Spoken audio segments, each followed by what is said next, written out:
Happy Wednesday, everyone. Welcome to If I don't have a podcast, but if I did, here's what we talk about tonight. We are talking about community, how to build your community.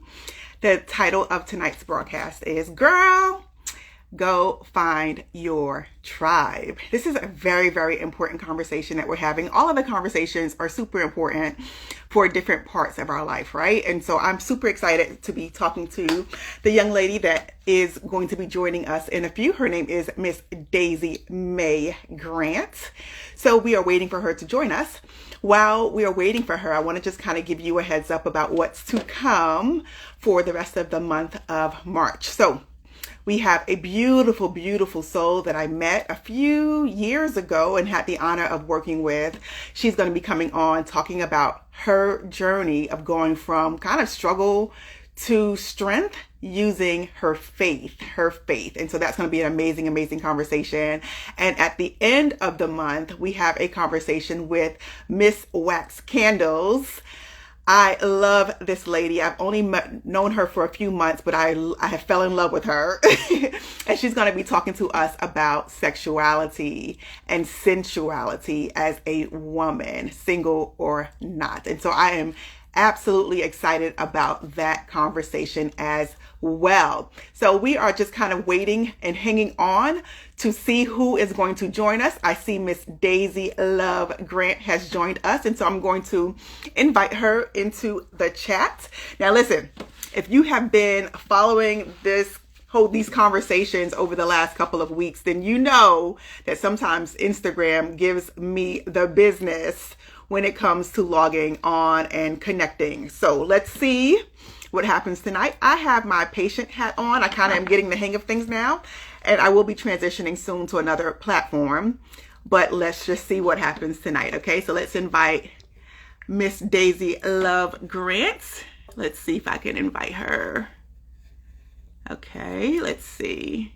A little bit of it is probably just drop in the comment section where you're dropping in from. Ooh, I think she is on. I think she is on. Yay! Yes, I am. I'm now, here. Listen, can you see me? Yes, I can see you perfectly. Okay, so here's what I've learned. What I've learned is that the first time it let me see the person. Usually it lets me see the person that I'm chatting with. I cannot see you. I just see myself. However, if you can see me, what I've learned is that it will save with me seeing you and you seeing me, with both of us being on the screen. So I'm just going to rock with it, even though on the camera I'm talking to myself. So it's all good. It's all good in the hood. Okay. Yeah. Okay. I just wanted to make sure. Okay. Yeah.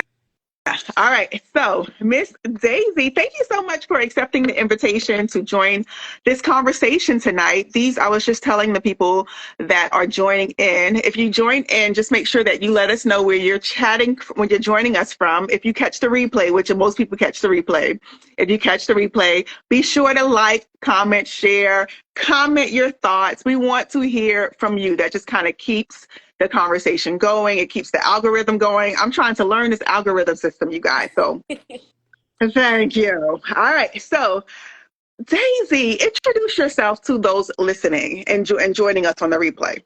Yes. My name is Daisy Grant. I'm a proud mother of 4, a wife to 1, and now I'm a new puppy mom to 2 puppies. I don't know what made me decide to get 2 puppies, but I did. And you've been hard. You got not just 1, you got 2. Listen, my kids are in doubles. I got 2 older ones, 2 younger ones. I was like, this puppy needs a friend. They need a little buddy, and we just gonna knock this out, kill 2 birds with 1 stone, and get both of the puppy stages out the way and let them grow up together. So that's what we did. But to continue introducing myself, I am also a preschool teacher currently. I have a background in project management, so I spent a lot of time in corporate America. But lately, I just been in my teacher era, my part-time stay-at-home mom era, and yeah, just building community. I love that. So since you've already gone there, let's just kind of talk about your journey. And you said that you are building community. Sometimes what I've noticed is that when people kind of find these passion these passion projects, right? It comes from a place of their life where They kind of needed to find community or needed to find whatever it is that is the passion for them. Would that be true for you? Absolutely. I grew up moving around a lot. And so I never really had a sense of stable community. I was every time I made friends or got close to people, I ended up being uprooted. And so I was constantly seeking that stability within community. And so I started building community in my adulthood after becoming a parent because I think sometimes you don't realize how isolated you are, how much you're lacking guidance and just support and community until you're in adulthood and you're responsible for taking care of other little people and you're like, I don't know what I'm doing. I need help. I need some place to just relax and vent and be. And so it was in a therapy session where with my therapist because I was in denial about needing community for a long Yeah, time. yeah. Um, and it was in a therapy session where I had the revelation, like, no, Daisy, you actually do want community. You would thrive in community. You're a people person. Why are you denying yourself of this? Hmm. And so my therapist helped me work through that, and we set a goal. And I'm the type of person I go 100% into what I'm doing, and so yeah. I love that. And look, I can't see your babies if they're on camera, not on camera, but I love hearing the babies in the background. Like I have a little one as well. I think we actually connected through motherhood, right? Through a Hmm. community for moms that I'm a stay-at-home mom as well. So communities that kind of just help moms connect and have play dates and fun. And so Hmm. we connect. That's how we connected. So I appreciate us kind of still having that connection. I think we're like almost 5 years in on my end. So Yeah, my youngest one just turned 4, and the one before him just turned 5. So yeah, yeah. yeah, good, good, good, And I think good. around that time, this age group, it was COVID Yeah, too. So like 2020 yeah, is when people were really shut in and yeah, you really felt that sense of isolation and just like yeah. mostly having virtual community. And so I think that's when like the virtual groups were really rampant and people were connecting online because we couldn't really go outside the way we wanted to. Absolutely, absolutely. Can you believe it's been five? Like it's actually 5 years almost to the week Yeah, that because yeah, COVID, like March set us down and 2020. changed our life. Yes, that is crazy. 5 Yeah. year COVID versary. It's our COVID anniversary. We made it, y'all. We made We it. say, yeah. So, what? How would you define community? So, I call it a tribe. Like Mhm. I've always called it a tribe. And let me just kind of give a little bit of background of why I call it a tribe. Because when I was in college, I had a girl tribe that was about 5 to 6 girls that I met in college. One that I knew in middle school and high school. And we just kind of formed and rallied behind each other. And so, in that respect, I called it my tribe. What? How do you define community? I find community as like just your people, the people that you can go to for solace, the people you can go to for comfort, for advice, for fun. Sometimes you don't want to go for anything serious, but just for lighthearted conversation and coping with the heaviness of life. Like just people that you can bring inside of your circle or in your environment in your life that serve a purpose that helps fulfill you, helps you meet a certain goal in your life, or just brings you comfort. Yeah. I love that. I love that. So usually if you need I love what you said in your introduction in regards to, I was in denial for a very long time and it took a therapist to tell me, "Girl, go find your tribe." It took a therapist to say, "Go find your tribe" before you could actually come out of hiding. What were some of the things that made you say, "No, not doing it?" Ooh, fear for one. Hmm.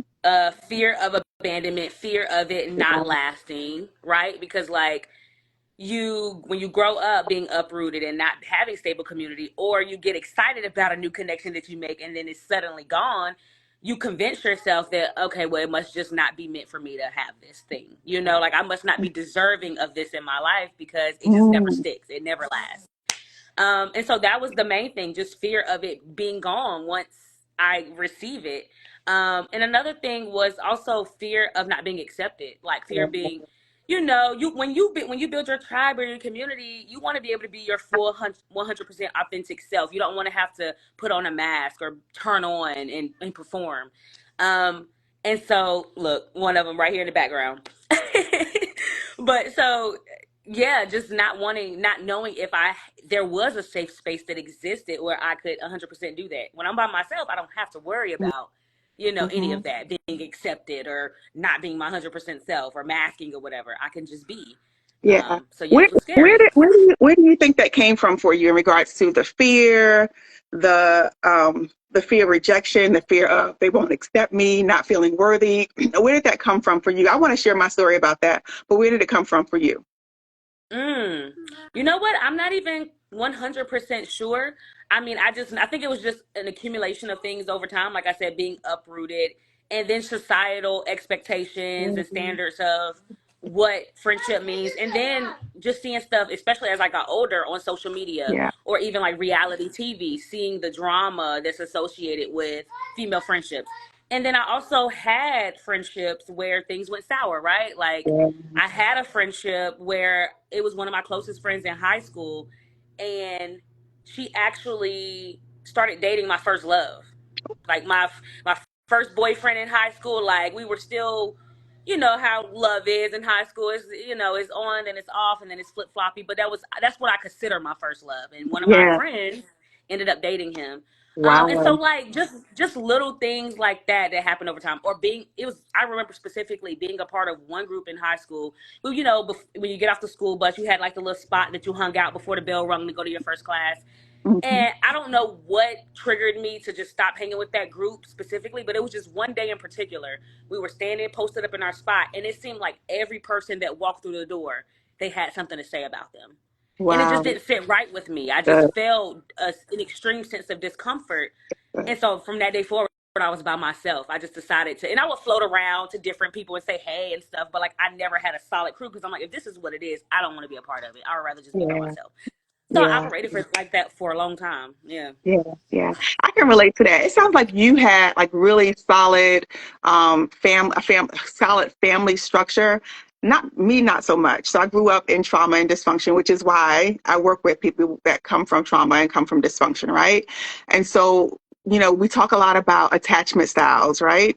And one of the attachment styles is an anxious attachment. Like you grew up where you couldn't really rely on the people that you were supposed to, like your caregivers, and so you learn and you experience anxiety when you try to make connections. And so for some people, it's difficult to kind of break out and find the community, even if they need to, because they're anxious. They feel like, number one, I'm not going to be accepted, just like you said. I'm not going to be accepted. They're going to reject me. I'm not worthy. They're going to see my flaws. So like imposter syndrome comes up. I'm the one out. Like all of that comes to your mind, especially if you are an anxious attachment style. And so I'm wondering for you, how did you move past all of those fears once your therapist said, look, girl, go find your tribe? How did you move past it? That is a very, very good question. First and foremost, I want to say I grew up in trauma and dysfunction too. Oh, okay. I mean, I grew up, I was the oldest of six to a single mom, so I had to be second mom. I didn't really have Um, much of a social life outside of school anyway because I was the mhm, babysitter. So even if mhm, I played sports, I was able to play sports, but when friends went out for the weekends and parties and all the things, I was never a part of any of that because I was at home babysitting. I didn't have a choice. And then my mom, typical busy single mom passing down generational patterns of yeah, behavior. Um, and so as I started navigating my childhood in therapy, and I was one of those people who said, I don't need nobody, I don't need a close friend, I don't need, whatever. True help doesn't even really exist. yeah. Mind you, this was 2020, so this was 5 years ago. This is literally in the midst of COVID Oh, when I'm in wow. So therapy, in your therapy for the transformation first is time. really new. Yes. So I was Wow. in therapy for the first time in Mhm. 2020, summer Wow. of 2020. So like maybe 4 months or so into the world shutting down. I had just started to rebuild my faith in community as far as like community support, resources, things like that, because I joined this career development program and it helped me get my certificate in project management to, enter into corporate America. And that community that I was a part of literally like made me realize like I know there are really genuine people in this world who want to help you because I grew up with a mom who keep what happens in this house stays in this house. Don't be telling people our business. If you need help, if you can't admit that you need help because that makes you look weak, like that Yeah, type of mind state yeah. that I grew up with. And so I that's how I just operated. I mean, and we had experiences when we were younger where I was naive and I did open up about needing help or something, and it rocked our world. We had to be uprooted from our home and Mhm. move in with relatives and things like that. And so I just learned to like be quiet about the things that I needed, and so when I joined that program, it relit this idea of faith and community. And so fast forward, I'm into therapy, and we unpacked that. It took a few months for us to get to the root of why, like, no, girl, at the root, you do want community. You're Yeah, saying this out loud, but that's not what you feel in that's your heart. big. That is And big. so you know That what? I can't that is even so big. remember. Mhm. I think I started with low pressure interactions. Yes. So what helped me work through that was just going like I said, rampant groups were rampant, virtual groups were rampant. So I remember literally like a few days after that therapy session, I saw a mom make a post in one of the mom groups I'm in, and she was like, "Hey, I'm new to this group. I just moved to Charlotte. I'm just looking for community. I'm about to host this event or this little outing on this day. Let's create a group chat so we can link up." Basically, that's what it said. And I was like, I'm in one of the ones in the comments like, "Yeah, I'm trying to make new friends too. That's one of my, goals or whatever." And so, yeah, I just committed to going to that first outing scared. I was scared. I was nervous. I was unsure. I thought my outfit looked crazy. Like I wasn't sure how things were going to go, Mhm. but I just committed to just putting myself out there. I can't tell you exactly what, I don't even think I had the confidence to go out. I just went through the motions of doing it just to see how it felt. And that's what my therapist challenged me to do. She was like, just try. Just Just try. try. Just try. That's beautiful. But I love that description of what you're saying in regards to I just tried. I like to call them mini experiments. And the experiments are when you don't want to fully commit because it's too intimidating to actually commit to a new way of being. And so you're like, okay, I'm just going to dip my toe in the water a little bit and just see what happens. And so a lot of times when you're trying to challenge yourself to kind of come out of hiding, to find your tribe, because you know that you have to be honest with yourself and say, wait a minute, I need this. I need it. Mm-hmm. Let me ask you this. Tell me about that part of it. About how did you really, really know that you needed it? Like, what were your telltale signs that you need a tribe? I'm an overthinker. And so my therapist really pointed out to me, like, you spend a lot of time lost in your own thoughts. You Mm, need time to even just converse with other people, casual mm, conversation. You know what I'm saying? And so she was like, beyond, I mean, obviously, since I've grown community, I've unpacked the depth of, what community means. But even on a surface level of just having people to talk to in real yeah, life about everyday yeah, things, like she's like, I'm grateful that you have me. It's great that you have me as your therapist, but you just need people that you can talk to in real life, so you're not yeah. so consumed by your thoughts. And I so love that was one of the main things, was like, just get out and meet people. Just it. get Yeah, out and meet people. You're cooped up. It's COVID. You've spent your whole adulthood up until this point thinking that you don't need community. You've had associates. I'm good at making associates, but like you need deeper connection with people. And so yeah, that was the thing that was like, you yeah. yeah. Yeah, yeah, so on point. Yeah, absolutely. So I love that because community members, they help build accountability. They help build just social support. They rally behind you. They love on you. They pour love Yes. into you. You to pour on love into them. It's a reciprocal relationship, right? I love that. And one Mhm. of the things that you said is so true. I tell my clients this all the time as well in regards to like the work that you do with me is one part of your healing journey, but it's a really, really small part of it. Like when you click end on the Zoom or if you're in person, when you leave the office, that's when the real work begins. That's when you actually have to Mhm. practice Yep. all the skills that you learn and you talk to your therapist about. So the community is Mhm. where your healing actually develops because they're going to be the ones that you're going to practice being kind to without cussing people out. They're going to be the people that you're going to practice all of the skills with. And that's when you take those skills, you take the experience that you had when you're practicing it within your community, you take it back to the therapy space, and then that's how you grow. Because then you begin to tweak, and it's literally just many experiments that you practice with in community. And that's in my opinion, community happens in healing happens in community. Yes, and especially if you grow up not knowing how to set boundaries. not Yeah. knowing how to, things like that. Like Yeah. being in social settings forces Yeah. you to learn yourself. You learn so much about yourself and how you operate around other people, right? But then I also learned so much about setting boundaries and compartmentalizing people. So not putting one person, making one person my everything. Yeah. And what's crazy? Another layer to why my therapist like we figured out I needed community was because at the time the only really person I had to talk to was my husband, my now husband, but he was my boyfriend back then. Hmm. Was him. And Yeah. so and we had been together at that time. By that time, we had been together for maybe 7 or 8 years, Hmm. and so yeah, we like she was like, you need somebody else besides your partner. Like you You need need somebody else. non-romantic relationships. Yeah. You need non-romantic. And you know what I love about that, Daisy, is that you need the other types of people in your life, and you need people that are higher than you. You need people that are lower than you in regards to where they are in their life journey, because it Mhm. all contributes something really positive for you in order to practice different places in your different spaces in your life as well. Have you found that to be true? Absolutely. And you know what's crazy? When I first started putting myself out there, I was fearful of. I don't want to say fearful. I think I just didn't know how to navigate building friendships with people who fall into different Yeah. categories or who fall into different life phases, right? Hmm. So like you kind of are a little intimidating. I'm a youngling. In 2020, I was 25. So that's telling my age right now. But Yeah. in 20, I was a little I felt like I was still a baby. And so a lot of the Yeah. friends that I was gravitating to and making, especially as someone who was more I was kind of more mentally and emotionally mature for my age, but like my 20s were a struggle. Like my early 20s were ghetto, The, financially, the trauma, physically, the like trauma raised you up and made you a lot more mature than you actually were, right?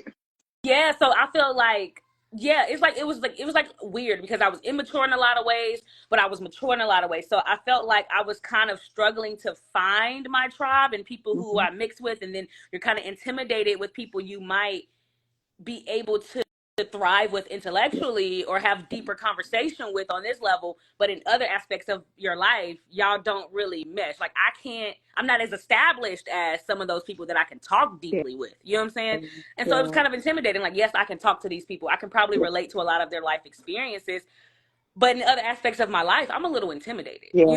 and so I would kind of close myself off and just try to make friends within my bracket, and then but it wouldn't be as fulfilling. So like you said, it's important to have a vast variety of like friends that you can go to meet different needs. Right. And with that said, that means that when you're looking at yourself and because we do assess ourselves, right? When you're as you're assessing yourself, you have to kind of find that place of worthiness within, like internally, knowing that what you have to give is beyond your Mm-hmm. money, beyond, what you drive, beyond where you work, your network. It is like what you have to give is so much more. And so sometimes I have a sister, and like her smile, her perspective of life, her joy, like all of that, like just gives me something, right? And so she may not have as much money as I have, and sometimes she does, I'm not, putting her out there like that. But, Right. but what I'm saying is that it's who she is, like who Yeah. God made her to be, that I need in my life, in my community. And so sometimes like you said, sometimes you look at it and you assess yourself and say, I'm not ready for that. They're going to reject me because, without kind of paying attention to the fact that just your being is what people are going Mm-hmm. to be attracted to. So if you just allow them to experience you, the essence of who you are, who God made you, then that is enough. That is and enough. it and it took me like 2 years, maybe even a little bit longer, to get to that point Yeah. where I was like, when I really started to understand my value to the fullest extent beyond, and also vice versa, seeing people beyond, like, you when you grow up in a society where you depend on your understanding of the world based on like what media says and what, Yeah. instead of your own experiences, you have this idea of what it means to be in community and what like certain expectations are with certain people. Like you just you're conditioned to think a certain way. And Hmm. so it wasn't until like you said, I started putting myself out there and building my own sense of self and self-worth and understanding of what value I bring and the light that I bring and being affirmed by community, my tribe of people Yeah. who kind of counter those thoughts. You know, we're our biggest critics, so kind of Yeah. counter those critiques that I make about myself, and like reaffirm to me that like, no, you deserve to be here. You deserve to take up Yeah. space. Like, you're valued here. Yeah. We appreciate your perspective. We appreciate your light, Yeah. and it, yeah, That's it so fuels good. you. That's so good. I remember another instance that that's coming up for me as you're saying that is I had I talked about this before on my page, how I joined a church like right after getting saved when I was about your age. And the pastor looked at me and she said, the person that I see is not who's here. Like, I see who you are in your core. Like, you're this bubbly vibration, that vivacious person. But I was depressed at the time and suicidal. So she was able to see the essence of who I Mm, was, and but wasn't actually demonstrating, and she pulled that out of me. And so sometimes that's the beauty of being in community, is that mm, people get to see who you are without you even knowing who you are. It's weird. And they can yes. begin to speak life into those places in you and pull you into who you actually are. Mm. Yeah. That is so true. My therapist was actually that person for me. Yeah. And it's crazy because now, 5 years later, we work side by side, and I partner with her to create safe spaces for other women, especially women of color, to Yeah. be able to heal and grow in community. And so she was that person who, like, beyond the trauma and all the dumping I did on her and all the things she knew about me, my flaws and everything, Mm-hmm. she saw things that I didn't, like you said, I didn't even know were there. I hadn't Didn't even even know. fully Mm-hmm. unpacked, but she could see it in me. And she's even since then provided me with opportunities to express that in different ways and be a part of different things she's doing in the community too. And so, yeah, it's important to, and even beyond her, other people that I've connected with in the community, whether it's through church or through a mom event or something like that, have seen a skill or something that I have to offer, or saw even in instances where I've doubted myself, or I wasn't feeling that seen, or I was shrinking myself, and like peep that, and they like, what are you doing, and call Yeah. me out on Yeah. it, so that I could really like remember who I Yeah. am. And so, yeah, that is Yeah. super important. That's good. That's good. I think at the crux of all of this is that fear of rejection. I think a part of it is being okay with the possibility that someone that actually sees you in your essence may not think that you're okay for them. Yeah. And that being okay as well, right? We had Niambi on maybe 2 weeks ago, 2 or 3 weeks ago, and we were talking about the perception, like when people perceive you. Like, she was okay. She said that I'm okay with kind of putting myself out there and being seen. What she wasn't okay with was being perceived. Like, you get to now make a perception of who I am and kind of a Yeah. judgment about who I am. And what I was saying at that moment, and what's coming up in this moment as a reminder, is that that perception piece we can't control. And it's okay if people see you and perceive you as, I don't like her. Like, I just don't Yep. like her. I don't like this Yes. thing Not. about her. And Yes. that's okay. And that's okay too, because as I said that day, their opinion is for them. It's not for you. It's not an indictment against you. So as you are Yes. considering, should I go out there and find my tribe? Do I want to put myself out there? Yes, you do. Yes. And if there's a possibility that you are rejected, Rejected. as the saying goes, rejection is direction, right? That Yes. just tells you that that wasn't the community for you. That wasn't the Oh my community for goodness. you, and that That there is is something else so out good. there. Hmm. That is so good. I'm glad that you mentioned that, because I don't think I would have successfully navigated that without my therapist. Like, if I was on my own, putting myself out in community, like let's say she challenged me to build community, Hmm. but then I didn't go to therapy no more, and I was going out into the world trying to build community. I don't think that I would. I think I would have retreated after that sense of Yeah, rejection. I wouldn't have yeah, put myself back out there again, because you need people reaffirming to you, like, okay, that just wasn't it. but It yeah, is what it yeah, is, yeah, because then you yeah, get into your own head and you think something wrong with you, especially when you're not, where you're new to your healing journey, or not, still a little bit fragile when it comes to that area. And so, yeah, yeah, yeah. That's navigating good. rejection while building community is a big It's thing. important. It's Hmm. important, right? And I think that, as you're navigating the rejection side of building community, I think it's important that you understand that the process of building the community includes you building yourself, right? Just like you said, that I have this therapist, I'm working on my therapy goals, but even outside of therapy, you pouring into yourself love and, those affirmations that we all love, right? Noticing the great things about you, noticing your contribution, what you can contribute to others, knowing your worth and your value. I think that helps to balance it, because you're right. If I get rejected 5 times, but I'm not pouring anything into myself, I'm going to feel off balance, right?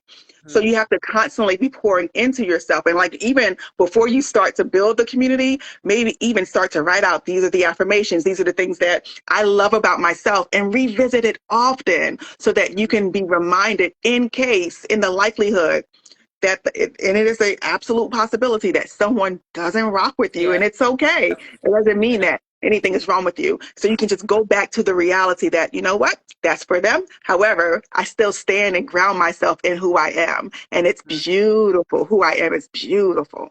Mm-hmm. And on the flip side, on the more accountability too piece, is like I've seen posts sometimes of women who are wanting to build community and wanting to have deeper connections, and they've noticed this pattern of not being able to, when they put themselves out there, having the same type of interactions Yeah. with people. And so I feel like in those situations there comes a point where you have to accept yourself as the common denominator and really, like you said, go inward, That's because so good. you can do all of the putting yourself out there trying to build community, but if you're not on the flip side building yourself and growing yourself and building your self-awareness, your social awareness, going into certain settings can probably be off-putting for the majority of people, which is why there's that disconnect. Yeah. And so I encourage women also who are trying to build community, like you said, when you're going inward, build your EQ. Your EQ needs to be on point. You need to build your self-awareness. You need to build your social awareness, That's so so that you're good. not putting yourself in position to constantly get rejected, Yeah. and you're like, what is wrong? And it's not necessarily that something is wrong with Yeah. you, but that you may not be navigating those social environments in a way that helps other people feel connected to you. That's so important. Like, we talk about that in dating, right? In dating, you have to kind of say, okay, well, what am I putting out there, right? And so that's the beauty of community, because in community, even when you're putting yourself out there, the process is actually helping to grow you, right? So in the process of building the community, you begin to look at, okay, this person had this response to me. Oh, I noticed that this response I often get. So then Mm-hmm. you, like you said, I am the common denominator. Let me take a look at this. Is this how I want to show up in the world? I'm getting the feedback that I'm showing up like this in the world. Is this how I want to show up? If it is not, that is your opportunity to make that adjustment, right? And then you go Mm-hmm. back to therapy, you go back to your journaling, and you begin to practice a new way of putting yourself out there, right? Yeah. I love that point. Absolutely. And so another part of this is, once you decide to build the community, once you begin to start putting yourself out there and you start having these interactions with people, is that this space of vulnerability, of this feels really uncomfortable. How did you navigate that part about it feels uncomfortable now? Like, I was safer. I felt emotionally safer by myself in the room. And now I'm in these rooms with people and it feels, I want to run. So how did you navigate the vulnerability side of building community once you're starting? I think that truly discovering your why, your purpose, and how everything that you've experienced up until this point connects you to that. So Yeah, now when I introduce myself to a room of people and I'm sharing who I am, I don't feel ashamed. You have to work through the shame of what you feel from your past. I don't yeah, feel shame for the things that I've experienced, because for one, as I build community and expose myself to more people, I realize that everybody has their ish, and we all have experiences that shape us. But then also, I'm not ashamed anymore of who I used to be. yeah. And so I really think that in order to really show up and navigate vulnerability, you have to first navigate the shame that you might feel or That's associate so with the good. things that you've experienced. And so that's really, and it's still an ongoing process with certain, you peel back the layers, certain things I'm like, I'm loud and proud about, and there's no shame in my game. And then there are some things where I'm like, I might keep that on a little, unless we're like super close, you don't know? And Yeah, so, yeah, so it's just really about recognizing how you can turn your circumstances into your superpowers, and like yeah. and how you can present that to the world. That's so Good. I love that because what you're saying, what I think I hear you saying is that there's like levels of trust that you build. One of the things that you mentioned earlier on is that you started out in like no pressure situations, right? So in these like no pressure situations, when you're first meeting someone, I'm not going to share with you my deep, darkest secrets and vulnerabilities, right? But as I begin to have more interaction with you, then I might begin to show you different layers of myself. And so not being afraid to say what it is, but knowing when to say it, Yeah. I think is very important as well. So Yeah. I love that. I Yeah. love that. Yeah. What would you say to the person, to the girl, even the man, the boy that is attempting to build their community and may just feel like, oh, I just don't want to. I'm feeling all the things that you felt 5 years ago. What would you say to them in this moment? Do it anyway. Mm, Even like there's so many things in this world that we don't want to do, especially in adulthood. I don't want to pay bills, but I'm gonna do it anyway. yeah, I don't want to go to the gym to get my body right, but I'm gonna do it anyway. yeah, I don't always want to eat healthy food. I want to just binge on junk because it just makes me feel good, but I'm not gonna do that. I'm gonna eat healthy anyway. We have to move beyond how we feel and really do the things that we know will fuel us, and yeah, that's just the reality of the world. And so I think it's really about being in tune with those feelings, not necessarily trying to get rid of them completely or, make them not be there, but recognizing that they are there and then saying, all right, I feel scared. I feel nervous. I feel afraid. I feel ashamed. But you know what? This is my truth. This is my life. This is who I am. And I'm going to show up anyway. Like you literally have to, it's an ongoing conversation that you have with yourself with everything that you do. yeah. It's that self-talk. I love that so much. I love that so much. So in our last few minutes, I want to just we talked a little bit about to the person that wants to build the community, how to recognize if they need to build it, some of the barriers that they may face in building their tribe. I want to talk to the actual community now, okay? So what would you say to the people that are the community? Like, how do they build safe spaces like you have? Tell us about, first, let's start with this because you have built a safe space for people. So tell us about the community that you have started. I don't know if you've already started it or about to start. Tell us about your community. Okay, so I had a passion project, Bad Mother Hustler. Bad Mother Hustler was a space for moms, stay-at-home moms, mompreneurs, or even corporate moms to just come together and build community and learn and grow together, barter services, whatever you need from community, find that. And I think that in order to build community, in order to grow community, you have to first be willing to be vulnerable. Like Yeah, people want real, especially in the social media world, especially in the world of fake and altered and AI and all the things. People want real. People want real life stories. People want real experiences. People want real emotion. And even though social media portrays it to be something different, at the core of every human being, they want real. And so in order to cultivate a community, you have to first be willing to be vulnerable. You have to be willing to be a part of the community. Service is one of the best ways to build community. Like just being of service to another person, putting on your serving hat, whether that's in your community, whether that's with your church, whether that's just lending a hand to a friend. I remember I used to babysit for some of my mom friends. Like just being of service to people that helps build trust, that helps build like a sense of connection and knowing and just like I want to say need, but like they feel a strong sense of connection to you. So there's that like sense of safety with you because they're like, okay, I know that this person is reliable.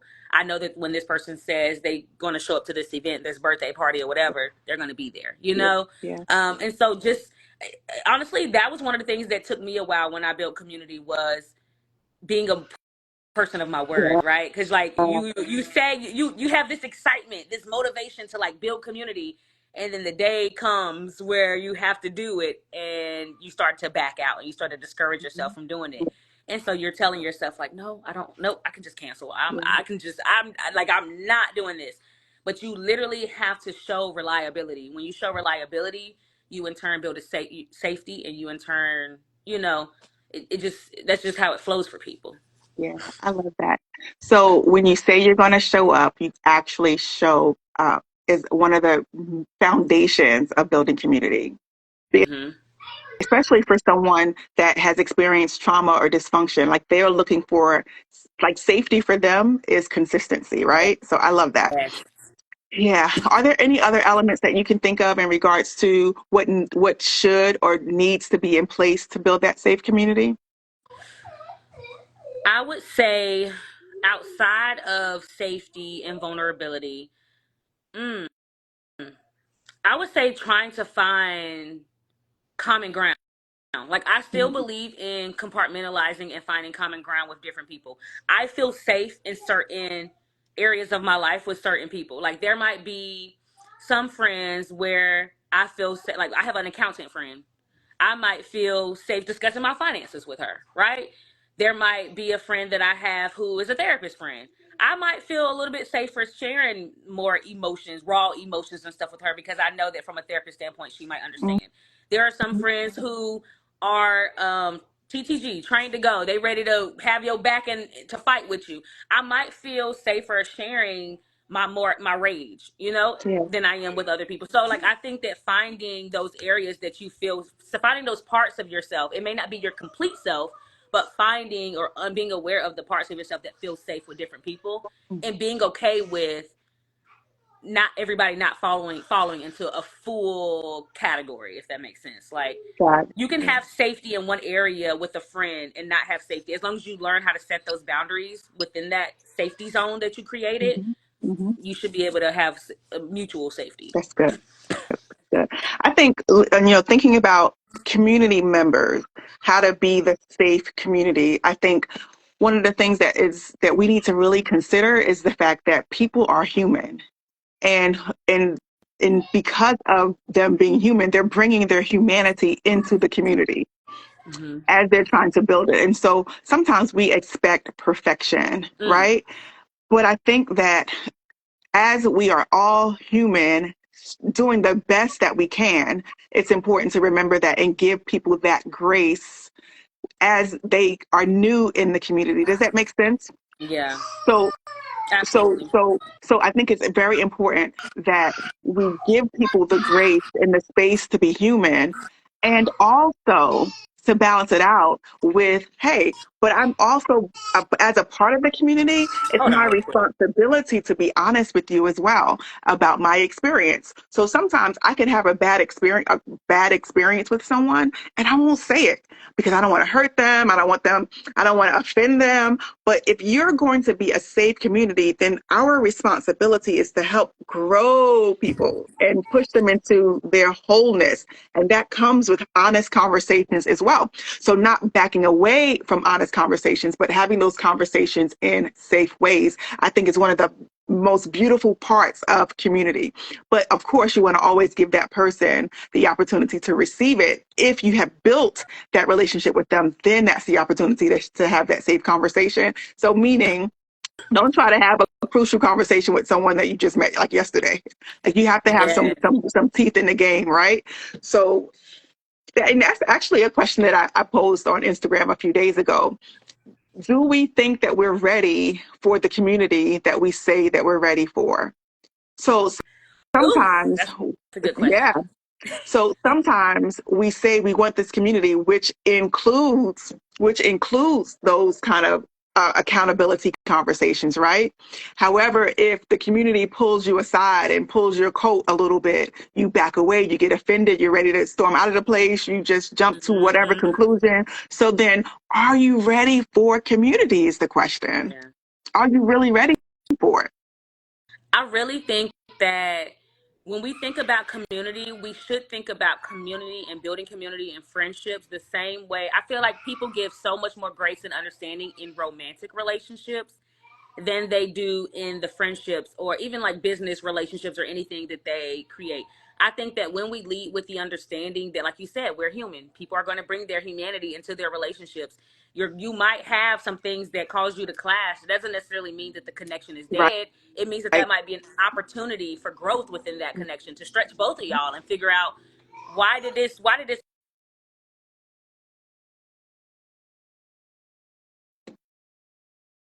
I don't know. Daisy, are you still with us? Yes, I am. I had Okay, to there you mute are. because my daughter came in here. The two younger ones are fighting. I don't know what they Oh, got going on, but you I mommy had and to up get over there. I definitely am. Okay. But yeah, that is definitely like we have to be intentional about building community in that way. You know, like Yeah. it's just necessary. Just being able to be honest with one another as a part of the community and having those necessary conversations. And so when you go into community and you're trying to build it, you're going to put yourself in a position where I can receive feedback from people. Like I'm going to be able to receive feedback from someone. Like we have to say that often to ourselves. I will be Yes, able to receive feedback, because if we're saying I heal and I grow in community, that means I'm going to have to be able to receive feedback from people in order to grow without just getting offended and walking away. So, yes. any last thoughts about community before we end tonight? Yes, kind of piggybacking off of what you just said, the program that I did in 2020, we learned something about like feedback and how to give constructive feedback and how you share balanced feedback, what balanced feedback looks like, Mm-hmm. and being able to share your joys in that connection, but then also your trials or your concerns or worries in that connection. And so I think that when we think about community, being willing and open to understand that is going to come with both. There's going to be Yeah, some worries, there's going to be some concerns, there's going to be some challenges, but then there's also going to be the joys, the fun, the happiness, yeah, and the same discomfort we feel on our own personal healing journey with our romantic partners. We're going to feel that. We're going to be stretched that way in our community too. And so, like you said, not being quick to jump to offense and being offended, but just being willing to learn and grow. that's so good. So you want to share for those community members, those that are kind of the community, do you want to share how to give that feedback that you said that you learned in the last couple of years? Yeah. So an example. So what we learned is you want to make sure that it's balanced. So if you're Mhm. giving, we call it strengths and growth areas. So a strength Mhm. that you have in that connection, and then some areas that you feel like this connection can grow. So if you have two growth areas, you need to also dig deep and find two strengths that this Yeah. person, the value that this person brings. Mhm. And so if this person makes you have fun with this person, y'all have fun, they're ready to turn up with you, and you can always go to them to vent your frustrations with life. I love that you are a friend that I can let loose and have fun with. I love that you are always there when I need a shoulder to cry on. I just I just want us also to work on setting better boundaries. I feel like sometimes when I try to say no, or say no to going out somewhere, saying no to do something, you kind of make me feel pressured to go against my no. And so I would Mhm. really appreciate it if you would honor my no more.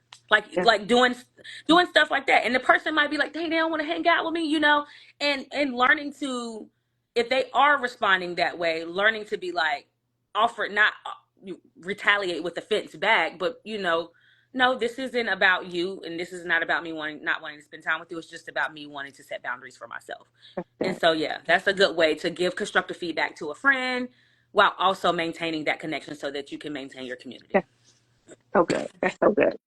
I love it. Love it, love it, love it. Thank you, Daisy, so much for joining us tonight to talk about how people can go find their tribe, and also how the tribe can be the community, the safe community. So I appreciate that. And I appreciate you extra more for doing it while you were momming. I really do. I know that can sometimes be stressful. So I really appreciate that. Okay. Thank you for having me. And yeah, the kids decided to turn up right at this moment. They've been good all They always day. the And as soon girl. as you're trying to do something important, they They want to do. act like they don't got no sense. But yeah, Yeah. thank you so much for having me. This was such a good conversation. Awesome, awesome, awesome. Okay. Well, thank you guys for joining us tonight. Be back next week. I think it's Wednesday or Thursday. I will post the flyer. We're talking to a young lady that went from struggle to triumph through her faith. So that's going to be a really interesting conversation. And then at the end of the month, we're going to be talking to Miss Wax Candles Kitchen herself about sexuality and sensuality as a woman. So if you are married, not married, about to be married, whatever you are, whatever state you find yourself in, make sure that you join us then. All right. Bye bye.